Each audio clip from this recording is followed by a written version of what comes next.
Assalamualaikum warahmatullahi wabarakatuh. Saya Yunita Anggraini dengan nomor induk mahasiswa 12010324739. Saya dari kelas AP1E Prodi Manajemen Pendidikan Islam. Baiklah, di sini saya akan membahas materi tentang konsep manajemen pendidikan Islam dalam perspektif Al-Quran pada mata kuliah Manajemen Pendidikan dalam Perspektif Islam dengan dosen pengampu Ibu Mariatul Hikmah MPD. Langsung saja, ketika kita membahas tentang manajemen, tentunya hal ini berkaitan dengan fungsi dari manajemen itu sendiri, yaitu POAJ, planning atau perencanaan, organizing atau pengorganisasian, actualing atau penggerakan, dan controlling atau pengawasan. Nah, fungsi dari manajemen yang pertama yaitu planning atau perencanaan. Nah, ini terdapat dalam Quran surat Al-Hasyr ayat 18 yang berbunyi, A'udzubillahi minasyaitonirrajim. Bismillahirrahmanirrahim. Ya ayyuhalladzina amanu taqullaha wal tanzur nafsum maqaddamat ligad. Wattaqullaha innallaha khabirum bima ta'malun. Shadaqallahul azim, yang artinya, hai orang-orang yang beriman, bertakwalah kepada Allah dan hendaklah setiap diri memperhatikan apa yang telah diperbuatnya untuk hari esok. Dan bertakwalah kepada Allah, sesungguhnya Allah Maha mengetahui apa yang kamu kerjakan. Quran Surat Al-Hasyr ayat 18.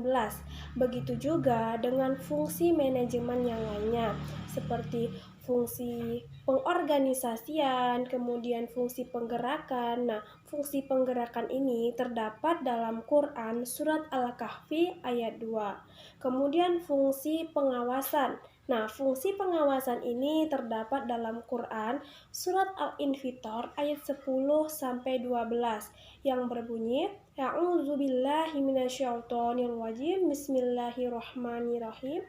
Wa inna 'alaikum lahafidhin kiraman katibin ya'lamuna ma taf'alun. Shadaqallahul azim. Yang artinya, padahal sesungguhnya bagi kamu ada malaikat yang menguasai pekerjaanmu, yang mulia di sisi Allah dan yang mencatat pekerjaan itu. Mereka mengetahui apa yang kamu kerjakan. Quran Surat Al-Infitor ayat 10-12. Nah, jadi sudah jelas bahwa fungsi dari manajemen itu tercantum dalam ayat-ayat Al-Quran.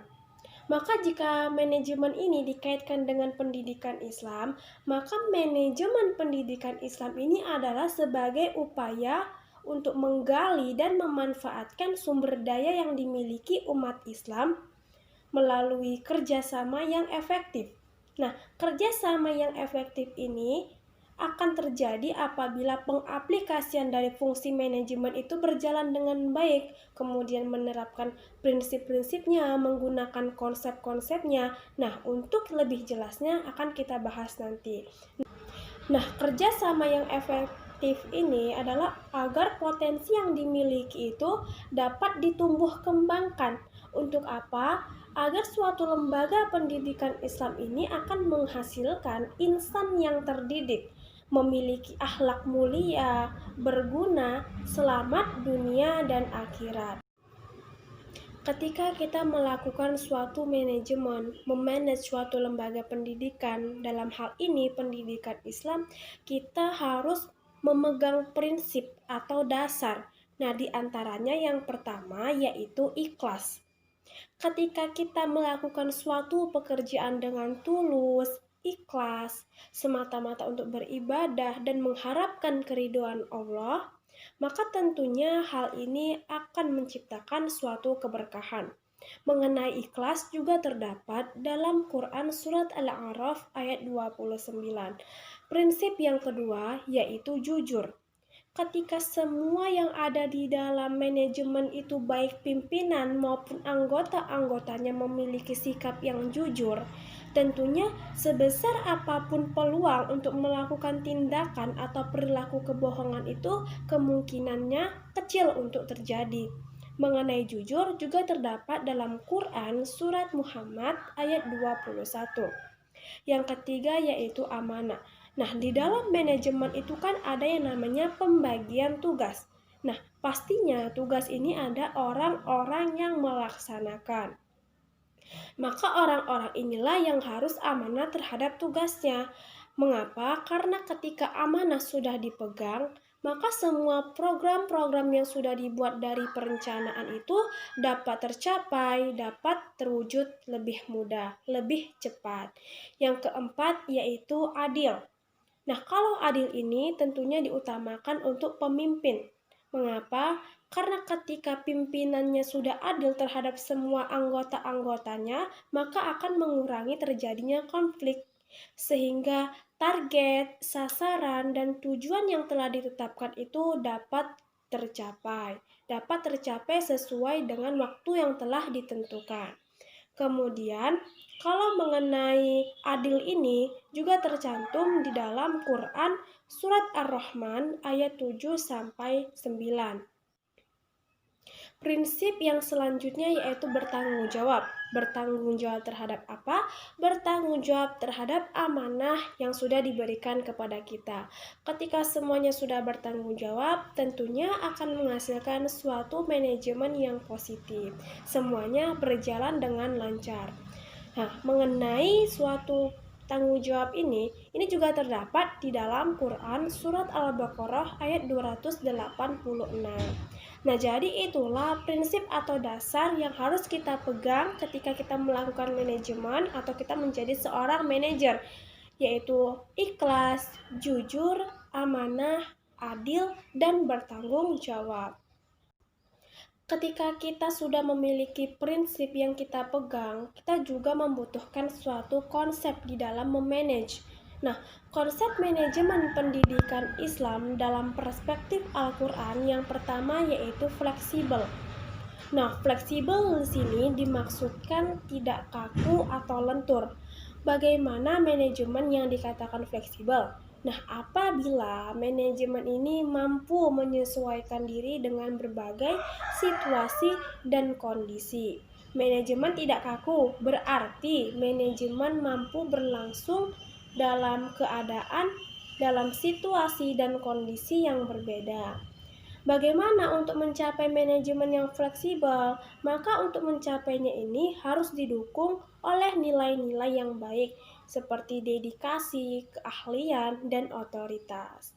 Nah, intinya fleksibilitas ini ada di pengelola atau manajer yang menjalankan tugas-tugasnya.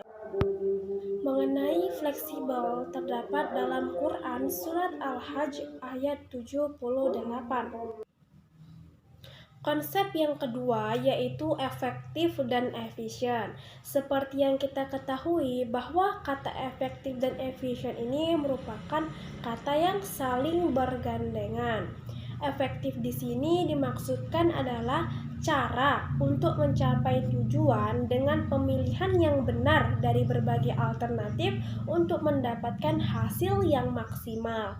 Mengenai efektif tercantum dalam Quran surat Al-Kahfi ayat 103 sampai 104. Kemudian efisien. Nah, efisien di sini dimaksudkan adalah cara untuk mencapai tujuan dengan penggunaan sumber daya yang seminimal mungkin. Mengenai efisien tercantum dalam Quran surat Al-Isra ayat 26 sampai 27. Maka ketika kita memanage, kita harus mencapai kedua-duanya yaitu efektif dan efisien. Mengapa? Karena ketika hanya mencapai efektif saja memungkinkan akan terjadinya pemborosan. Begitu juga ketika hanya tercapai efisiennya saja akan terjadi suatu target, sasaran, dan tujuan itu tidak akan tercapai.